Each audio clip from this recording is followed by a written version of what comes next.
जय श्री कृष्ण। आप सभी का हमारे YouTube चैनल पर हार्दिक स्वागत है। आज की इस वीडियो में आप सभी जानेंगे गोपाष्टमी व्रत की पूजा विधि, उसका महत्व और साथ ही सुनेंगे उसकी पौराणिक कथा। तो आइए सुनते हैं। कार्तिक शुक्ल पक्ष अष्टमी तिथि को गोपाष्टमी के रूप में मनाया जाता है। इस दिन भगवान श्री कृष्ण के गौचारण लीला का आरंभ हुआ था। गोपाष्टमी के दिन बछड़े सहित गाय का पूजन करने का विधान है। इस दिन प्रातःकाल उठकर नित्य कर्म से निवृत्त होकर स्नान करते हैं। प्रातःकाल ही गौओं और उनके बछड़ों को भी स्नान कराया जाता है। गौ माता के अंगों में मेहंदी, रोली, हल्दी आदि के थापे लगाए जाते हैं और गायों को सजाया जाता है। प्रातःकाल ही धूप, दीप, पुष्प, अक्षत, रोली, गुड़, जलेबी, वस्त्र और जल से गौ माता की पूजा की जाती है और आरती उतारी जाती है। पूजन के बाद गौग्रास निकाला जाता है। गौ माता की परिक्रमा की जाती है। परिक्रमा के बाद गौओं के साथ कुछ दूर तक चला जाता है। ऐसा माना जाता है कि भगवान ने जब छठे वर्ष की आयु में प्रवेश किया तब एक दिन भगवान माता यशोदा से बोले कि मैया, आज हम बड़े हो गए हैं। मैया यशोदा बोली, अच्छा लल्ला, अब तुम बड़े हो गए हो तो बताओ अब हम क्या करें। भगवान ने कहा, अब हम बछड़े चराने नहीं जाएंगे, अब हम गाय चराएंगे। मैया ने कहा, ठीक है, बाबा से पूछ लेना। मैया के इतना कहते ही झट से भगवान नंद बाबा से पूछने पहुंच गए।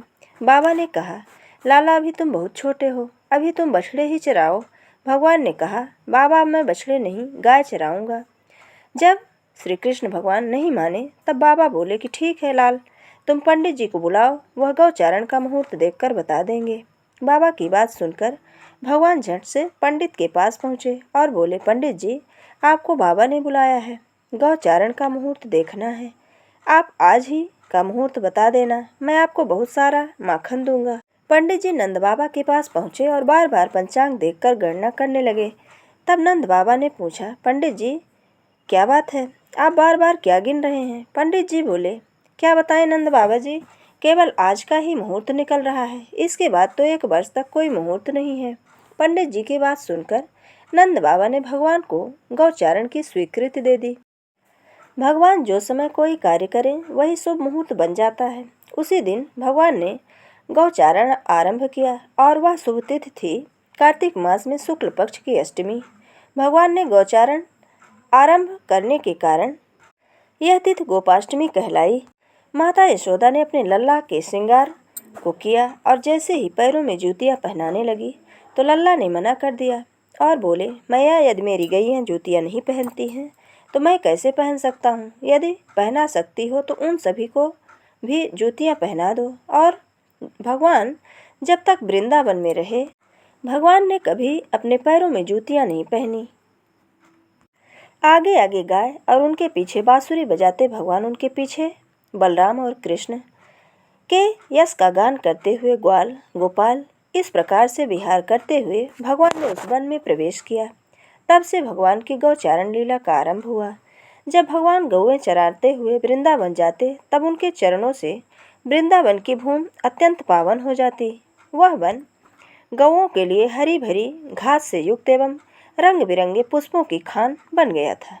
श्रीमद् भागवत गीता में भी इसका उल्लेख मिलता है कि भगवान श्री कृष्ण बाल्यावस्था में गायों के संग खेला करते थे और वे गायों की सेवा भी करते थे। उन्हें गाय से बहुत ही प्रेम था। गोपाष्टमी पर गायों की पूजा करने से सुख, सौभाग्य और समृद्धि की प्राप्ति होती। गोपाष्टमी पर्व पर गौ माता को मिष्ठान, फल, आटे व गुड़ की भेली, पकवान आदि खिलाए जाते हैं और धूप दीप जलाकर आरती की जाती है। इस दिन गोमाता के साथ ही भगवान श्री कृष्ण की भी पूजा की जाती है। कहते हैं कि भगवान कृष्ण का अति प्रिय गोविंद नाम भी गायों की रक्षा करने के कारण ही पड़ा था, क्योंकि भगवान श्री कृष्ण ने गायों और ग्वालों की रक्षा के लिए 7 दिन तक गोवर्धन पर्वत को अपनी छोटी उंगली पर उठाकर रखा था। 8वें दिन इंद्र अपना अहम त्याग कर भगवान कृष्ण की शरण में आए और इसके बाद इंद्र की कामधेनु गाय ने भगवान का अभिषेक किया और इंद्र ने भगवान को गोविंद कहकर संबोधित किया। ये थी गोपाष्टमी पर्व से जुड़ी पौराणिक कथा। अगर हमारा ये वीडियो आपको अच्छा लगे तो लाइक जरूर करें और मित्रों के बीच में शेयर करना बिल्कुल ना भूलें। जय श्री कृष्ण। धन्यवाद।